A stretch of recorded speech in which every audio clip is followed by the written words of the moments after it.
అందరికీ నమస్కారం. మనం ఏం చెప్పాలి, ఎంబ్రాయిడరీ మిషన్ లో ఫ్రంట్ డైరెక్షన్ ఎలా చేంజ్ చేసుకోవాలనేది ఇప్పుడు చూపిస్తున్నాను. ముందుగా గ్యాలరీకి వెళ్ళి నెక్స్ట్ పేజ్ ఫ్రంట్ సెలెక్ట్ చేసుకున్న తర్వాత సెకండ్ నెంబర్ ఉంది కదా, సెకండ్ నెంబర్ నొక్కండి.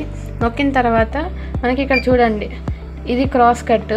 మనకి లేదు స్ట్రైట్ కట్ కావాలన్నప్పుడు ఇక్కడ 0 పెట్టి స్ట్రైట్ నొక్కేసేయండి. అప్పుడు మనకి స్ట్రైట్ కట్ అవుతుంది. డైరెక్షన్ ఎలా చేంజ్ చేసుకోవాలంటే ఇక్కడ మనకి పి అనేసి ఉంది కదా, పి అనే దగ్గర క్లిక్ చేసి ట్యూన్ చేయండి. ఇట్లా మనం డైరెక్షన్ చేంజ్ చేసుకోవాలి. ఇలా నచ్చిన విధంగా మనకి ఫ్రంట్ సెలెక్ట్ చేసుకున్న తర్వాత 3 నెంబర్కి వెళ్ళి కలర్ సెలెక్ట్ చేసుకోండి. చేసుకున్న తర్వాత 4th నెంబర్కి వెళ్ళేసి డిజైన్ కన్ఫర్మ్ చేసేయండి. బార్డర్ దాంట్లోకి వెళ్ళేసి బార్డర్ చెక్ చేసేయండి. ఇప్పుడు